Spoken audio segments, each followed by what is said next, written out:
Welcome again to Supernatural Teens Ministry. Awesome. So today, we just want to thank you for joining us today. Remember, we changed our time, so now we're on Sundays at 11:30. So we hope that all of you teenagers from Supernatural Church join us. And also, too, remember on Fridays, the Zoom meeting at 6 o'clock. I hope that all of you teenagers also please join us. It's fun. We talk about the word. We have some games. So thank you so much, Maria, for helping us on Friday. It's really awesome because we know that we all are busy during the day. But thank you so much for preparing that every single Friday.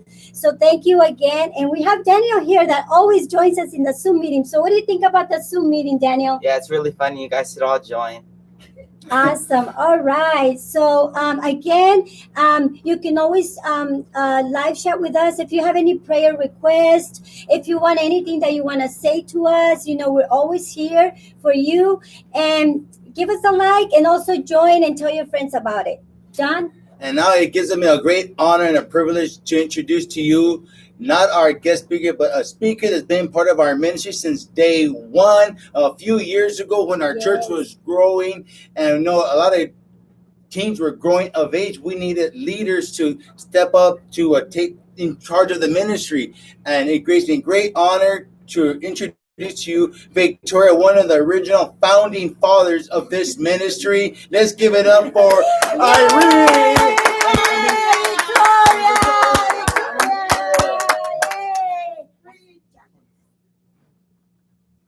Hi, everyone. Well, I'm very excited, I guess, to give the word. This is really big for me, I guess, so thank you for giving me this opportunity.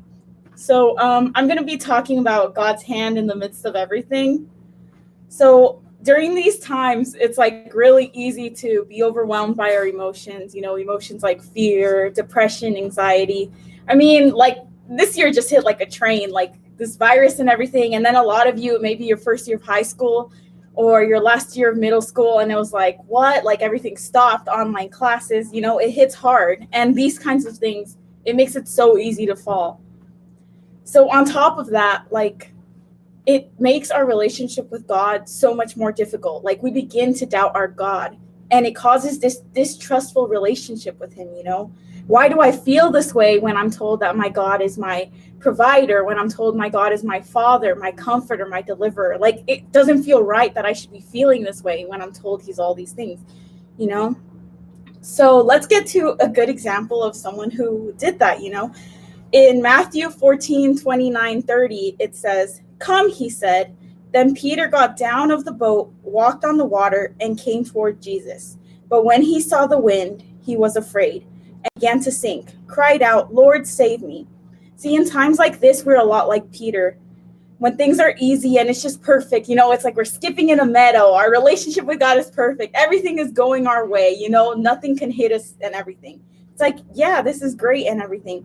But as soon as something hits us, like as soon as we see that wind, as soon as we see that storm, we fall because we manage to focus our eyes on the worst of our situation, the worst of our surroundings, but when you think about it, like, let's think in Peter, like, I'm sorry, Peter, like, do you remember the Jesus who you serve? The Jesus that you're with, the same one who split the seas, the same one who fed the 5,000, the same one who healed the blind and made the lame walk. Like, do you remember that? And then at the same time, it's like, wait, that's us too. Like, don't you remember, Victoria, that like that's the same God who's on your side? See, like Peter is actually just like we are in these types of situations. He forgets that he isn't serving a God of his feelings, but the living God of the Bible. A lot of times we make our emotions seem so much bigger than our God, Oh my gosh, but you don't know how anxious. Honestly, that was literally me before this. I was so anxious and I was like, wait, hold up, Victoria. You have to live with your preaching, Like, my anxiety is not bigger than my God. So I'm going to get up there and I'm going to preach this, even if like my heart is like beating 90 miles per hour, I'm going to put my God above my emotions. So this is my question for you guys. Like, are you serving that God of your feelings or are you serving the God of the Bible? See, a lot of us get stuck here. We believe that the story ends here for us. And even before like that, like the story ends here where we're sinking, like getting out of the boat, that's a big step in itself. Like, I'm going to tell you this right now. Some of you may want to choose to stay on the boat, and some of you are going to get out. But some of you have to realize that a lot of your friends are going to stay on the boat because you're not going to be growing at the same speed as your friends. Yeah. So it's up to you if you want to stay comfortable and you want to stay on that boat with your friends and it's like, oh, it's okay, I'm just going to chill with my friends. Or you want to grow and keep going and walk on that water and see what God's going to do with you. See, we're at that point for the ones who do get out of the boat. Then all of a sudden it's like, oh, great, now there's sinking too. You know, so it's like we're at the point where we're sinking and we're like, God, just let me go. And it's like, that's not the truth. We probably just let go of God. You know, God's hand is always there. It's a repeated theme in the Bible that his hand symbolizes the plans that he has for us. In Isaiah 41:13, it says, "For I am the Lord your God, who takes hold of your right hand and says to you, do not fear, I will help you." In 1 Peter 5:6-7, it says, humble yourselves, therefore, under God's mighty hand, that he may lift you up in due time. Cast all your anxieties on him, because he cares for you. See, his hand is there to hold on to you and lift you. And not only that, but these verses say not to fear and to cast all your anxieties on him because he cares for you and he wants to help you. If that's what these verses say, why does it feel like he isn't there? It's because we need to humble ourselves. To humble yourself means to give that surrender to God. No matter if you barely started sinking or you feel like you've been sinking forever, you know, you have to. Why do we need to do this? Because it gives that permission to God so that he can help you in the process. You can give everything to him because he cares for you and he wants to help you. See, that Bible verse where it says to cast your anxieties on him and that he will grab you by his right hand was actually written by Peter, the one who was walking on water and began to doubt. So let's finish his story, you know. Matthew 14:31 says, immediately Jesus reached out his hand and caught him. You of little faith, he said, why did you doubt? Immediately. Who better to tell us of how God's hand can lift us? I'm so sorry, can lift us up in due time than Peter. I mean, he walked on water and Jesus reached out his hand and caught him. Honestly, like, this is how I see it. We're sinking, like, you know, drowning and everything. And Jesus is standing right there. Like, his hands are like this. He's right there. And he's like, I'm right here.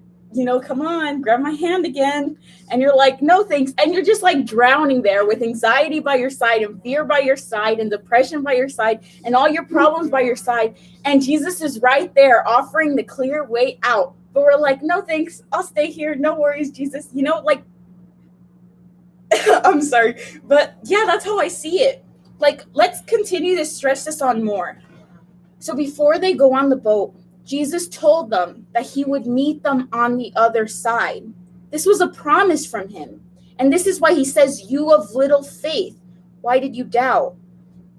See, it's hard because, so at the beginning, like, Jesus left them to go on the boat and he said, I'll meet you at the other side, right? So that's the promise, that you will get to the other side, right? But a lot of times when we start a relationship with God, it feels like he's far away. Like, it's like, what? Like, Jesus, I jumped in the boat and I was ready to give it my all. Where are you? You know, we're drifting away and it's like, Jesus, like, I hopped on this boat for you. It was hard. And where are you? You know, and then not on top of that, it's like, oh, hey, look, there's a storm. And, you know, that's how life is. Like, just a storm can happen in an instant. In that one instant when it feels like Jesus is not there. Maybe your parents told you they were going to divorce, you know, a loved one dies, you know, with this virus, maybe one of your loved ones gets it or someone close to you gets it, you know, just anything like that. A storm of your emotions. Let's be honest, our mind is something that can hit us really hard, and, you know, and it's like, Jesus, I jumped in this boat, but now there's this storm. Where are you when I need you? But then we have to remember that this promise that he gave them, you know, Jesus promised the disciples they would meet at the other side. So why would the storm win them over? Why would Peter sink there when Jesus himself told him to come? You know? See, God has these promises for us, like Jeremiah 29:11, and we need to walk on these promises that he sets out for us. Why are we going to fear the storm when, once again, in Jeremiah 29:11, it says, I have plans to prosper you, to give you hope and a future, and not to harm you. You know,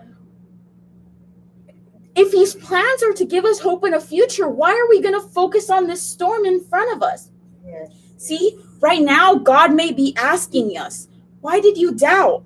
Because he has these plans for us, but we fall to the storm, failing to see that he is there with the promises and that we will surpass the storm with him by our side.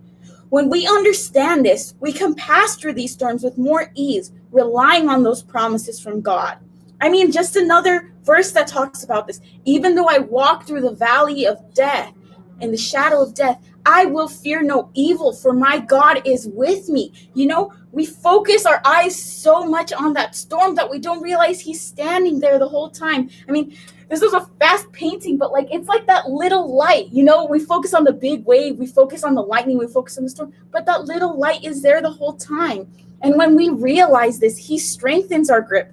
A good example of this is in the news in the 80s. There was this crazy story of this captain, right? They were in a small airplane, it fit 15 people, right? They were up already in the air, 4,000 feet up, okay? And all of a sudden, there's like the little signal thing turns on that something's wrong with the door, right? So he gets out to go check it out, leaving the co-pilot to pilot the plane, right? And when he's checking it, they hit turbulence and the door completely opens and he goes flying out. And he's like holding on for his life.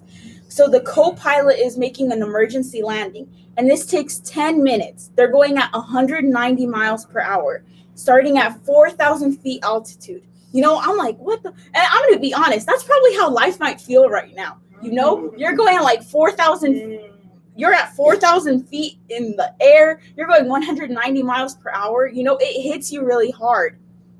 But when you have God, he strengthens your grip. Believe me, like right now, like I can't even hold on to a monkey bar for probably 10 seconds right now. But like, holding on to an airplane for 10 minutes, like your life, like only God can give you that strength to do that, you know? So like, let's look at David, a man with his heart according to God. He also dealt with depression, but once again, God's hand came in. Psalms 40:1-3 says, I waited patiently for the Lord. He turned to me and heard my cry. He lifted me out of the slimy pit, out of mud and mire. He set my feet on a rock and gave me a firm place to stand. He put a new song in my mouth and a hymn of praise to our God. Many will see and fear the Lord and put their trust in him. Wow. You know, it's like, don't get comfortable in your slimy pit. Come on, we're not Shrek. Anyway, you know, like don't get comfortable in that pit. Like, see how many times do we have to hear it, that he will hear our cry and help us. You know, the enemy is going to make us think that we're stuck or that we're in too deep or that there's no point. But even in complete darkness, God is still holding out his hand and waiting for you to grab it. He will take you out and clean you up and hold your hand the rest of the way. Even if you fall again, he will hold his hand out for you. It's the same hand that split the seas, that healed, and that was nailed to the cross out of love for us. But 3 days later, it came back. I know from experience it's hard. Like, I totally get it. Come on, like, I'm like 3 years older than you guys. Like, I get it. Like, this hit like a truck. Believe me, I was like, oh, whoa, 2020. You're funny. But, like, you know, God's hand comes in.